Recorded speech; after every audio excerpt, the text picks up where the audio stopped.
I'm Melissa Shanahan, and this is the Law Firm Owner Podcast, episode number 196.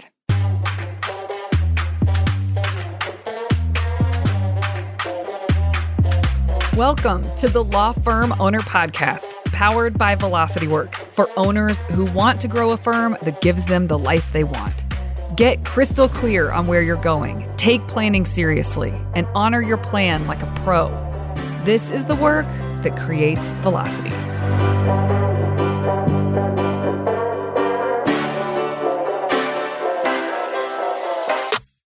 Hi, everyone. Welcome back to this week's episode. I'm here again with Tara Gronhovd. Thanks for joining me again. Thanks so much for having me. It's starting to feel like home. I know. I love that. Every time we do an episode together, I get good feedback. And so it really makes me happy that it feels like you are able to be a voice for an area that I am not the expert in, but every single one of my listeners has to deal with on some level. So I'm just so grateful you're willing to continue to come on. Well, I'm grateful to be here, and business would be so easy without those people that we have to deal with every day. Right. Yeah, exactly. Things are good until you enter into human relationship. Exactly. All of a sudden things get messy. Yeah. Well, okay. Just as a reminder to everyone, Tara is an expert on team dynamics and probably so much more. That's what I think of you in leadership. Team dynamics and leadership is what I think the most of when I think about you. Your company is called Align, and you're just getting ready to start a podcast, I think. Yes, we have one. By the time this episode comes out, it will probably be launched. So March 14th, We're launching our podcast called the Grounding and Growing Leadership Podcast. Very cool. And it's myself and my colleague, Pamela Nelson, talking about a lot of the things that we talk about when I'm, with you, but leadership and team dynamics and strengths, as well as how to do things like set healthy boundaries and the mental well-being aspect of leadership that needs to be addressed. Just out of curiosity, listening to you say that, when you are working with someone, with an owner, do you have an angle that you come from? I imagine you always do when you're working with someone, but when you think about like, who's the stakeholder, like who's the person that you serve, but really I'm guessing, which is very similar to me and my work, is you serve the entity and what's best for the entity, which is the company. Is that correct? So yeah. It's not you serving the founder or you serving the team. It's more than that. Serving the entity. Yes. So when I'm working with a team, I am most concerned with the entity and the relationship that naturally happens between a leader and their team. So that's really usually what I'm in service of. However, I will say it's a balance of helping people figure out how to contribute their best within the culture that they're in. And sometimes those two things are not a fit. And so sometimes what's best for the entity is for someone to make a different decision to not be there anymore. But for the most part, a lot, that's different when you're working with owners. A lot of times it's how do we help you show up as your best self as a leader and work towards the business that provides the life that you're working for. And how do we make the business work for the life that you're building as opposed to trying to cram your life into the business you're building? Yes. Oh my gosh. I love that. And we say that a lot also inside. I think the main headline on my site right now is build the firm that gives you the life you want instead of the other way, because people tend to create prisons for themselves and they weren't intending to create that. So okay. Very cool. And don't you find, Melissa, I'm curious for you, do you find that's because people come in with this notion about what success is supposed to look like? Maybe a bit, but I think first is lifting a company off the ground is not easy. And so you do what you got to do, right? And then you get to a certain point where you have an established business, like you do have customers, but you built it in a very hustly way because that's the nature of starting something up. And so I think people don't know how to shift or get intentional about shaping it in the way that's going to serve everyone, not just, actually not, I was going to say everyone, meaning clients, team, owner, And that means the company itself is doing really well. But people think that they're serving clients by continuing on a path of being maybe less intentional than they can be. It's at the cost of them. But the truth is, because it's at the cost of them also means it's not the best thing for the client. Not sustainable either. Right. So I think people get themselves into a place they didn't expect. They have a firm they had imagined, but actually creating that firm they had imagined is a lot harder than just creating a firm. But then I think the second thing on top, like going along with what your hunch was, is that there's a comparison game where people look around for advice from other lawyers who have grown a firm. And that advice is, though well-intended, often ignorant for the person that it's being given to. And so you see all these people taking advice from those who do have what seems to be a successful existence with their firm. I mean, there's no blueprint for this stuff. So I think it's nice to be inspired, but just to run with something without developing yourself as an owner and how to think about your growth and all that is, you get yourself further into a hole. It's harder to unwind later. So yeah. Yeah. And then you end up building a firm you don't even want to maintain, I imagine. Yeah, absolutely. And I think this happens all the time, I'm sure, because you don't just you work with all kinds of businesses. I'm sure you see this. That's a problem. It's a problem for a lot of business owners. All of a sudden they've built something and they either don't know how to maintain and sustain it. Yeah. They don't know how to get out of their own way so that their team can maintain and sustain it. Or it's not aligned with their own values and who they want to be. Yeah, absolutely. Absolutely.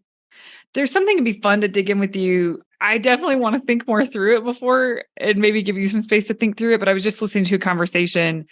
It was some comments that Mark Benioff gave, who is the leader and founder of Salesforce, about some things they're going to focus on and they're tightening up starting now. And they're kind of the last in the wave, after Meta and Google and, well, of course, Twitter with Elon Musk. But Mark Benioff was using Elon in his public talk about the fact that they were going to be tightening up, said, I think all of us are asking ourselves, how can we embody a little more Elon? And what would that look like? Because he went to the other end of the spectrum in terms of exercising his power as a founder.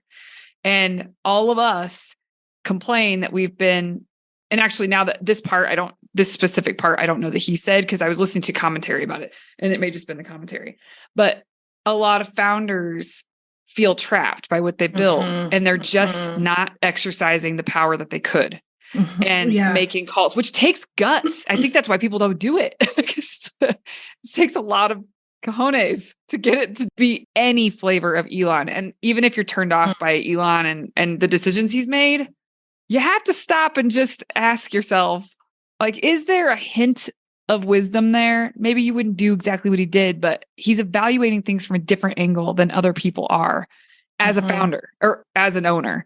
Well, I think the piece to maybe dig into is, what rules are you operating by? What unwritten rules are you operating by?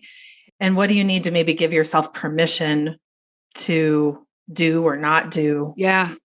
Because at that point, after you've built something, you do have kind of this probably mode of operation, and it feels automatic, but it also feels obligatory or like inevitable, right? Like this is how it has to be.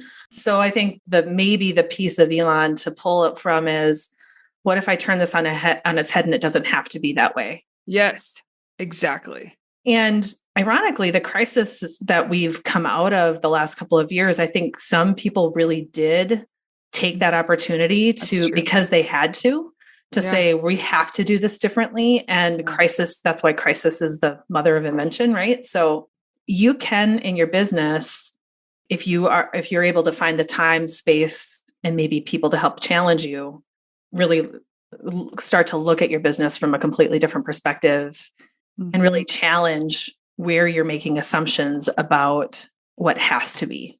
Yeah. We have to do it this way. This is the way it has to be done. Does it? Right. Yeah. Oh, it's so fascinating. We could talk more about it, but I feel like I really want to talk about what you and I chatted beforehand. Yes. Because I think that would be really useful for people, is this idea that leaders often feel like they need answers before leading, before maybe certain conversations, or I would love to hear more of what you have to say on that. And then, but then also, which can maybe beg the question, what is a leader supposed to be? And you were sharing that, the examples that each of us have of what a leader looks like, is that the truth, so to speak? Well, Melissa, I think it is tied to what we were just talking about with permission. We make these assumptions. We get into we paint ourselves into corners sometimes, and assumptions about what leadership has to be. So we make assumptions about what our business has to be because of what we've built. And it's almost like, well, I built it that way. And so if I look at it differently, was I wrong? And so there could be an element of not wanting to be wrong about something. And that's also, I think, where we end up getting caught or kind of double binding ourselves into having to have answers, right? So we don't want to be caught without an answer as a leader. And I mean, I see this get in our way as leaders all the time. It can be that we are hesitating to have a conversation because we're not sure how it's going to go. And we feel like we have to know going in what we want the outcome to be. It can be that we are making assumptions and not being curious because we don't want to look like we don't have an answer. It's dangerous when we are leading people because, first of all, we take away the agency of the people we're leading by not including them in the discussion and solution. But as leaders, we feel like in order to lead, we have to come in knowing what it is. It's so true. So you and I talked about this recently because there's some conversations that I need to have, I want to have. And I feel like before I enter into those conversations, I've got to have it all figured out, or else it's going to be messy and maybe I'll slip into doing something that I really ultimately I wouldn't have chosen that had I had the space to have it figured out beforehand. And, you helped me realize that it's okay to enter a conversation and set the expectation that this is just a learning opportunity. And so that leaves room for curiosity. And then we can make decisions at a different time. Okay. Yeah. That doesn't sound like rocket science, but I swear to God, that was not accessible to me until you said it. Except if a listener pauses to really think, we've all been in this situation where we're worried by having the conversation, we'll make the wrong decision. So, I mean, there's probably a couple things going on. One is feeling like I have to have the answer because I don't want to be influenced in a direction that isn't good for me or the firm or whatever. And the other is like, in the moment, I might make the wrong decision because I'm not sure what I want yet. And by having just a boundary for yourself, and you can frame the conversation that way, but even for yourself to say, I will not make a decision in this conversation. I'm just collecting more information, and I'm going to give myself even 24 hours to think about it before I come back with a decision. Yeah, absolutely. Or, for more nuanced situations, maybe it's a set of boundaries, like I'm not going to make any decisions that would impact these things. But anything else, I'm comfortable, moving in the moment. So it's just kind of having some boundaries around what you will and won't do in the moment. Yeah. Yeah. I think that it's almost breaking it up. In my head, you get one shot at this conversation. And if I don't have the right stance and I don't have the right energy, that's like the right energy, not right energy, like protective energy of me and what I want, but just the right energy for the conversation to be a good leader, which to me means clarity. So I need to come clear. Is all these, it feels like there's all these things that you have to get lined up perfectly, and then the conversation can happen. And if it doesn't happen in that way, it's just messy, which doesn't reflect well as a leader. And so just realizing that you can make this steps so that it's clear all along the way. Each step is really clear. Yeah, you can be clear that the purpose of the conversation is to learn their perspective on X, Y, or Z, right? That's the clarity piece, that you're searching for clarity from them.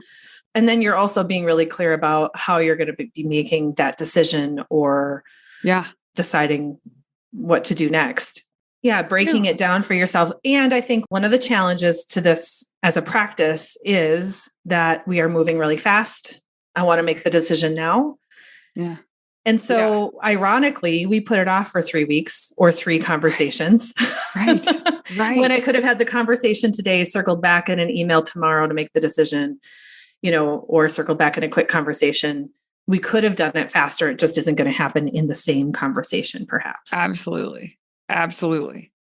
Okay. This may seem funny to you or to listeners, but what I had the thought, because one of the things I was doing, I mentioned a little bit ago, which it's almost like I was afraid to enter in unclear to the conversation where answers needed to come out because I didn't want to sway or give towards something that it really wasn't aligned with what the company needed or values and just not something I wanted. You might regret it. But in the moment, I can do that. I tend to, if I don't have a decision in my mind, you can sway me. Right? Like if you have a good enough argument in the moment, I'm like, oh, okay, I see that. But if I have my own space, I can allow room for my own perspective to sort of rise up and I can see if it matches. So if I'm in a meeting and if I'm afraid that I'm going to get swayed into direction that I don't want to be swayed, that reminds me of growing up in religion. I grew up in pretty strict Christianity. It was non-denominational, but there were, lots of rules, lots of like, you go to hell if. And I remember as I was finding my own as an adult and realizing a lot of this felt like not truth to me, the people around me would say things though, like they didn't want to subject themselves to certain things because they feel like it would open up their brain in a way where maybe they would question things that they didn't want to question. And so crazy enough, like it feels the same. Like I'm afraid that if I put myself in a situation where my mind could be opened up to something new and then I just like fall into it. And then all of a sudden I'm not a Christian anymore, which is not, it seems funny to say that, but it's the exact same fear.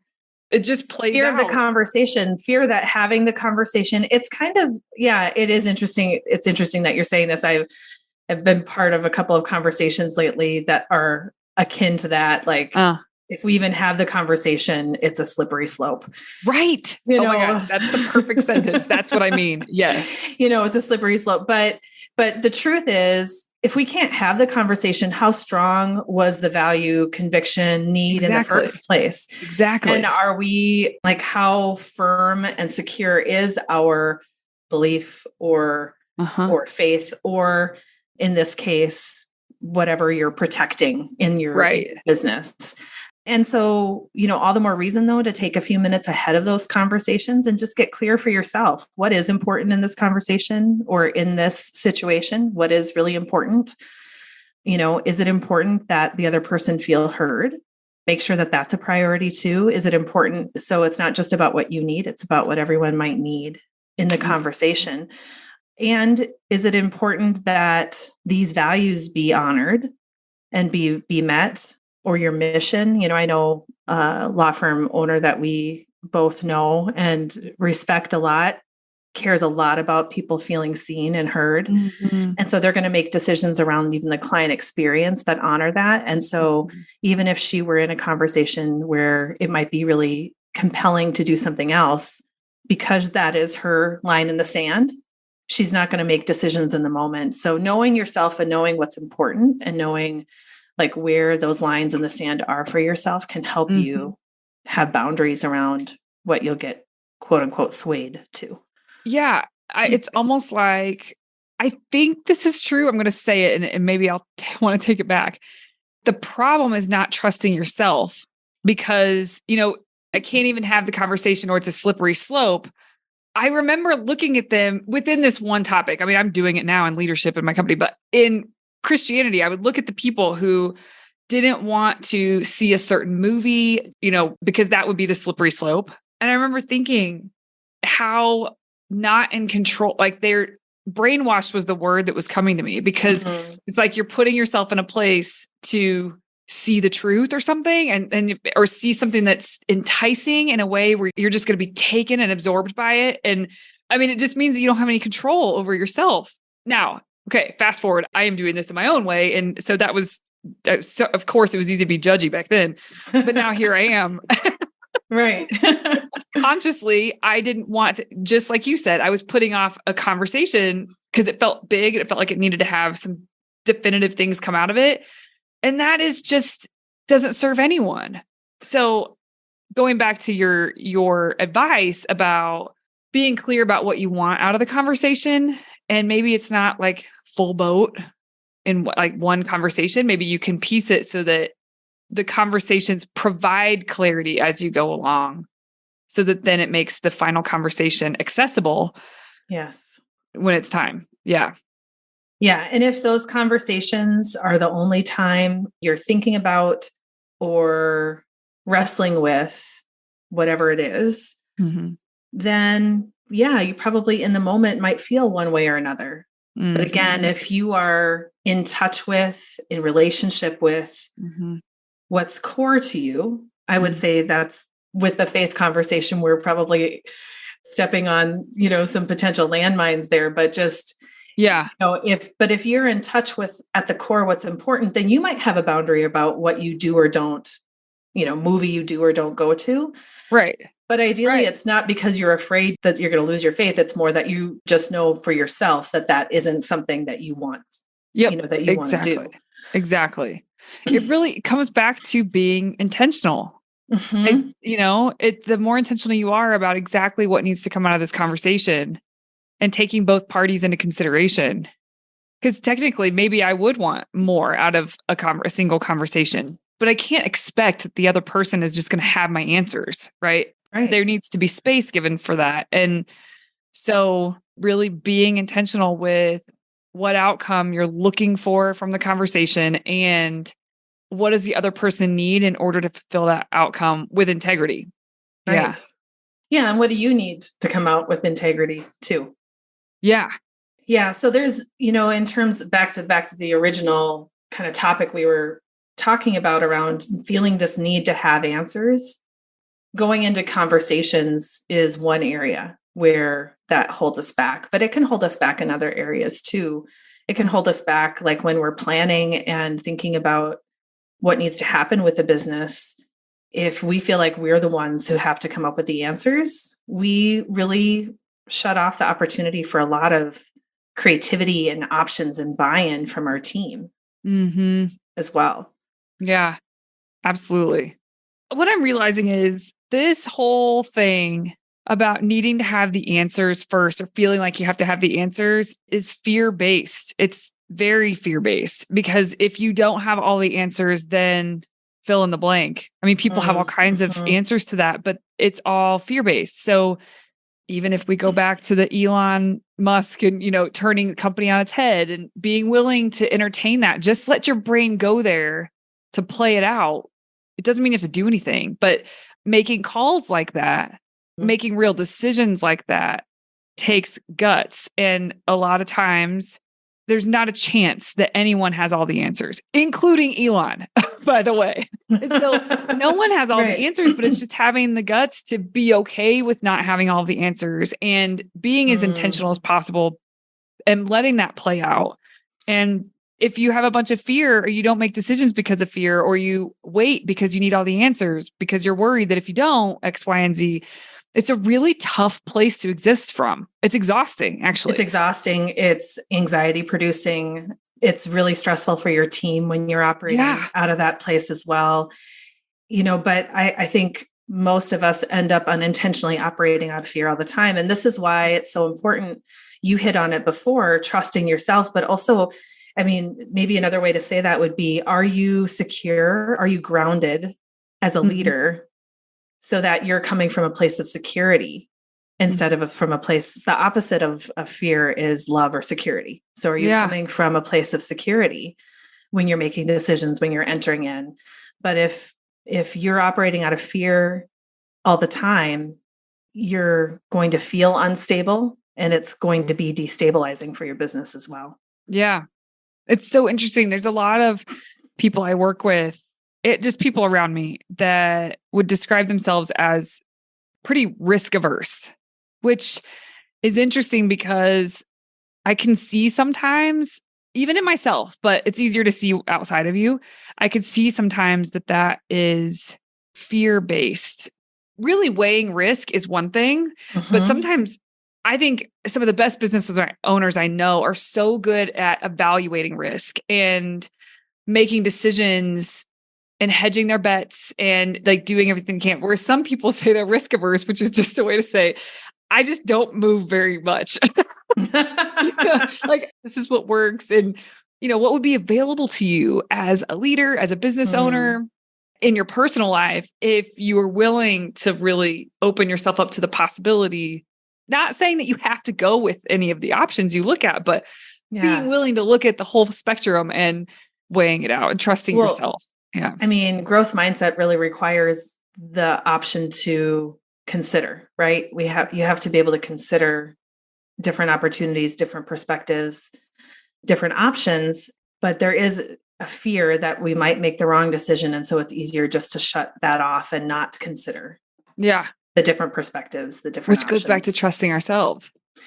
Yeah, trusting ourselves. And a lot of times the people who are risk averse, and I mean, I'll say there are people who are risk averse who are really good decision makers, and then there are people who get stuck.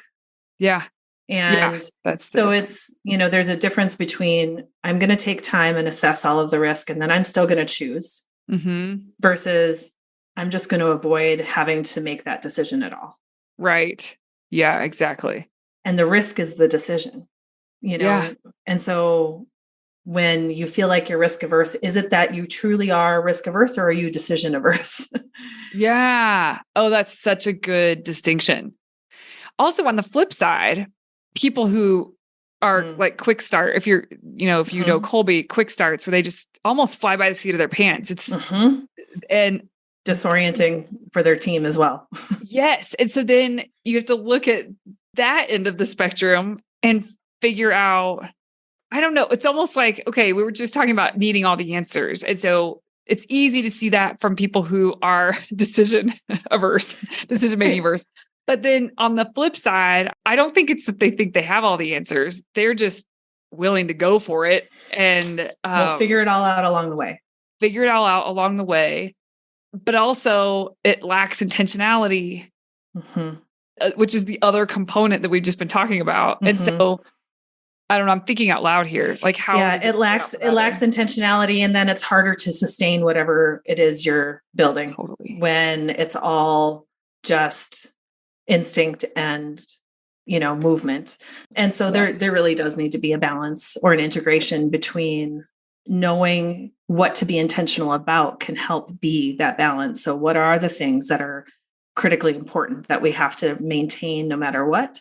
And what are the things that we can afford to either put off or try out on a whim? Yeah. Both sides can be really destructive for a business. So constantly changing, never settling, never stabilizing. Yeah. I'm going to make a movement here, but you're not going to be able to see it on a podcast. But if you think of like a spiral, but a spiral that goes sideways. Yeah. That is growth. So we need to be able to stabilize, and then we can come up and have fun and make decisions and innovate and change. But then there needs to be a stabilizing period. Yes. We can't always be in innovation change mode, and we'll die also if we're always stagnant. So there needs to be both. Yes. Okay. That's a cool visual. The one that always hits my mind is like a wave, tide's coming in, and then the tide goes back out.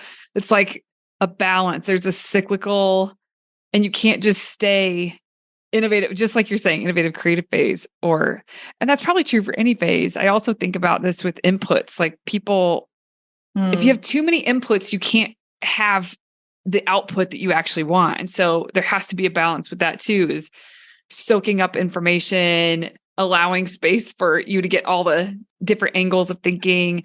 And then you got to shut it down. And you're going to have to, if you want to create something or write something or put out something, you have to shut it down, go to a blank page, and then sort of try to put all that together in your own way, or else you'll never produce anything. You'll just be consuming information. That's why I give public deadlines, meaning like I tell clients I'm going to deliver something.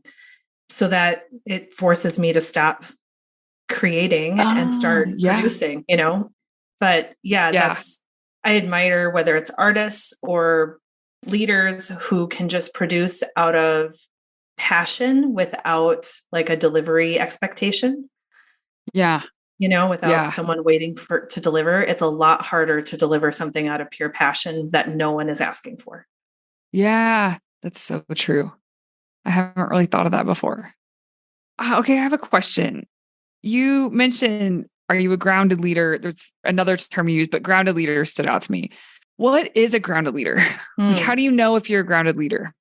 Yeah. So we've actually developed a leadership journey, like a leadership development journey called Grounded Leadership. And it's really intended to think about leadership as a practice, a Uh-huh. comprehensive practice that requires you to be emotionally mature Uh-huh. so that you're growing both individually and building your team.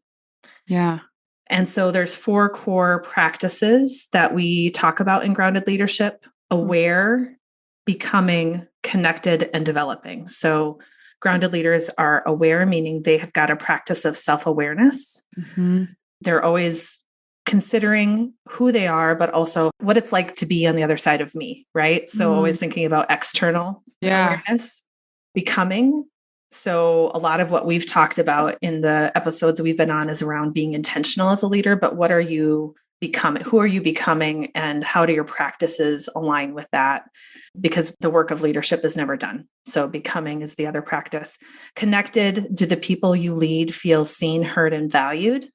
And what are you doing intentionally to help your team feel connected to you, to your purpose, to your vision, to your clients, to each other?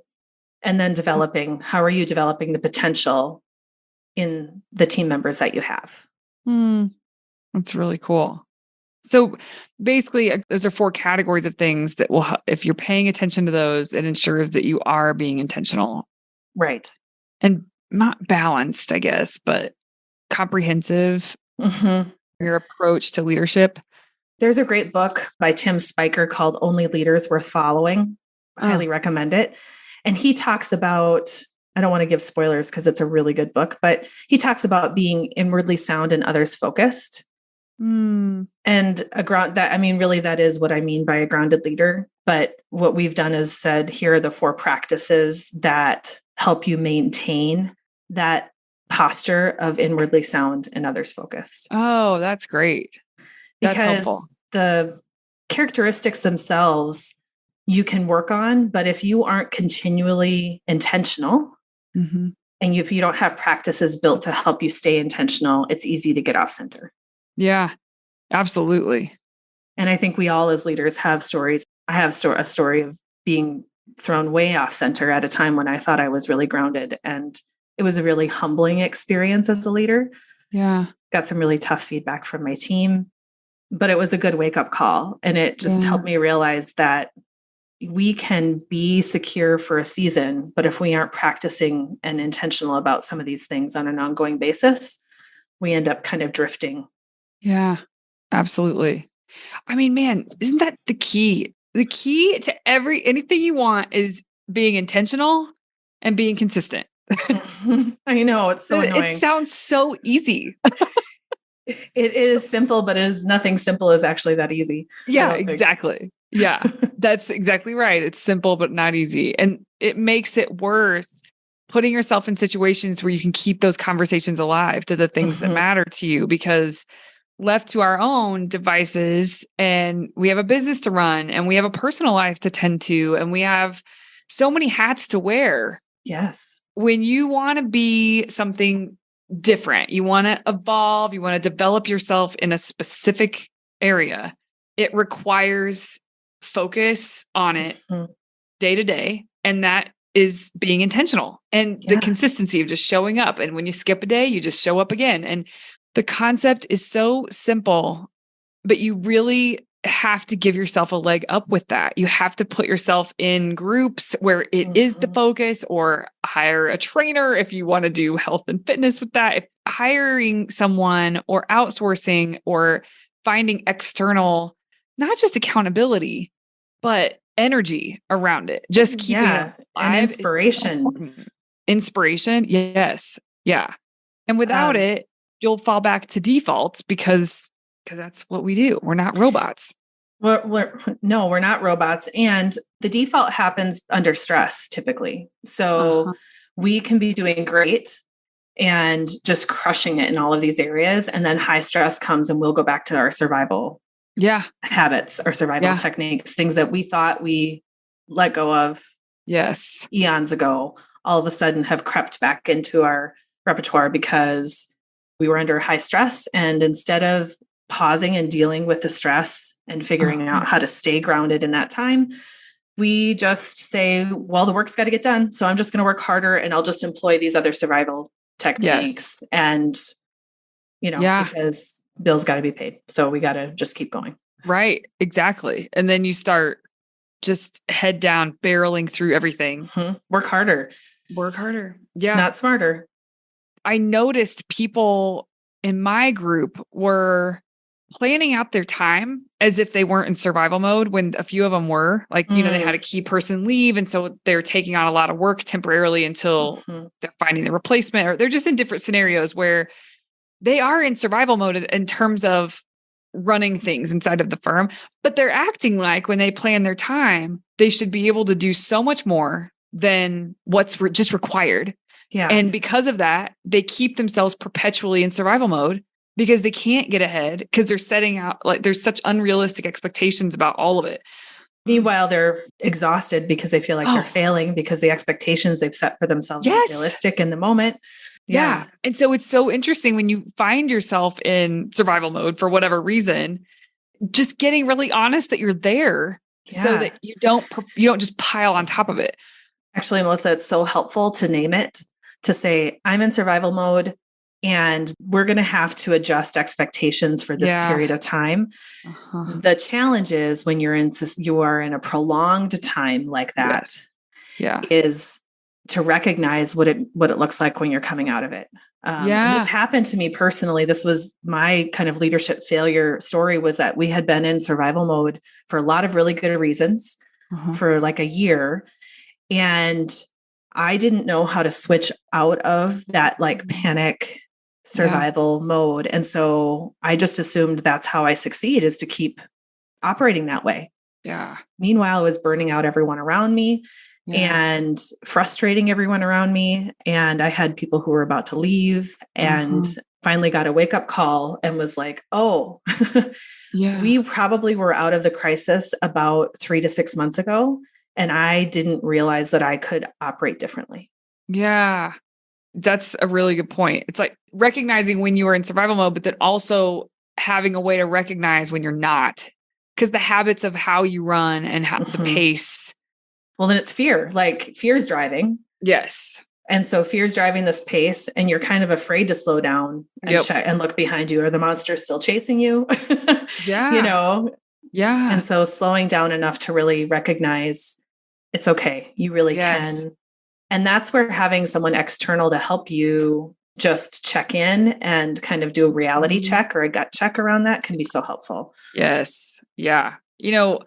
One of my best friends who's very successful, she mentors a lot of business owners. And we talk about how she always sees that like people can hustle their way to maybe 1 million. Maybe. I mean, that's hard, but they can do it. But then in order to continue any form of growth, they have to learn to relax. And it's such a change in how they've been running. And so that's the first thing that she'll say, is like, she'll help them figure out how to shift things to ensure that they get to slow down their pace, but not slow down their growth. And people don't know how to do that for themselves if they've just been running. Yeah. So I like talking about that. I like hearing her perspectives about that. I can recognize it in myself, like points where, and I remind myself more often than maybe some, that like, whoa, you need to relax, because if you don't, you're going to hit some walls and you're going to, just like you were saying, like you're going to burn everybody out with you, including yourself. And so I think about it a lot, but it is harder to see for yourself, even if you understand that concept. It's your own stuff. And so having some external wisdom looking in and saying, yo, this isn't working for you. What are you doing? Why are you running so hard? And this is a topic we can talk about at another time too, is does your team feel safe to give you feedback? Because your team can be a really great barometer for that and can be almost an accountability partner in things happen, someone leaves, you've got a really tight deadline on something big, and you can agree as a team, we're going to go all in on this for a little while, and it's going to be hard, and you can build buy-in around that. But if a team doesn't know when that's going to end, then that becomes a source of great stress. And if they can't tell you, hey, we can't run this hard anymore, if they can't come to you and have conversations about that, if that doesn't feel safe because you shut them down, because you try and pep talk them to death, if you can't hear it for what it is, that's a problem too. And so, yes, external feedback, external checkpoints are important, but your team can be an external checkpoint if you allow them to be. Yeah. I could totally see that. I genuinely think I was on that path where my team probably didn't feel safe saying that. Even 6 months ago, if I'm being totally honest. But now, I've been working much more intentionally on this stuff with you. And even before I found you, I was working intentionally on it. But when I found you, it really helped click some things into place. That's changed everything. And now I truly feel a shift that I know the people who work for me feel comfortable. They have the space to be able to say, I don't have it in me. Like this is too much for me. And before I think they wouldn't have, and they probably would have gone past their value point and then they would have quit. I don't think that they would have communicated at all. Or they quiet quit, where they just start dialing it in because they can't win. Quiet, like not all of it, but a lot of quiet quitting is people feeling like it doesn't matter how much I do, I can't win. So I'm going to stop trying, because why am I killing myself when I never get to feel a sense of accomplishment? Right. Yeah, exactly. And not that I don't have a ways to go, but it is crazy how long I feel like I've been focusing on this and sort of feeling I'm bumbling around at the beginning. Now you've helped me not feel so much like that, but it takes a while. You want it now. You want to just be able to be a better leader now. You want to be able to feel grounded and be grounded now. And you want your team to all these things. And it really is an evolution that, quite frankly, I'm on the beginning of more than the middle or the end. Not that I'll ever be done, but it is fascinating that just sounds so great, right? Like you want a team that doesn't feel like that. And they feel like they have the space to be able to say, hey, can we chat for a bit? And if they don't feel like they have that space, then there's consequences to that. And yet you can't just on a dime create that culture all of a sudden just because you had a conversation. I don't know. I guess a conversation because you have to rebuild trust. You've broken trust. Yeah. When you've operated that way for too long, you've broken trust, and trust cannot be rebuilt in a day. Yeah. It is over time with consistent, intentional behavior, and your actions have to match your words. So, we could talk about trust. We've talked about doing some trust work, with your team, but that's something we could talk about on the podcast as well, is not only just how do you think about trust as an organization, but also how do you repair and rebuild it? Yeah. Once it's been broken, because we unintentionally break trust with people all the time. Yeah. I think that'd be fantastic to talk about on the podcast. And I know I'll have a little more context because you are, like you sort of alluded to, you're going to lead a trust workshop for us, which is based on whose work do you like around that? Yeah, I really so there's a ton of really great resources out there on trust in the workplace, but I really like Charles Feltman's The Thin Book of Trust, because it reads more like a handbook. It's quick. It's only like 80 pages. And it talks about the 4 distinctions of trust, and it's easier to talk about those 4 distinctions. Trust is a squishy yet triggering word. So everyone means something different by it. And as soon as we're talking about it, everyone's on the defense, right? Yeah. So it's breaking it down into things that we can talk about and relate to and address more directly with each other. Mm-hmm. So I like Charles Feltman's work. I like Brene Brown's work too, but I find it hard to apply in the workplace unless you've already got a really strong relational base with your team. Got it. Okay. That's really helpful. Great. We'll put that book, and then you mentioned one earlier, so we'll put them both in the show notes. Okay. This is awesome. I guess one more question. I'm just thinking about the podcast and really rounding out, giving people a few nuggets. We talked about what it means to be a grounded leader. And before we started talking, what is leadership supposed to be? Do you think that it's worth people taking a moment just to ask themselves, like actually have to answer for yourself, articulate, what do you think leadership is supposed to be? And then maybe question whatever response came up. I don't know. Like, what's the way people can start to engage with this concept so that they better themselves? So first question I typically ask people is, who are your role models for leadership? Where did you learn leadership?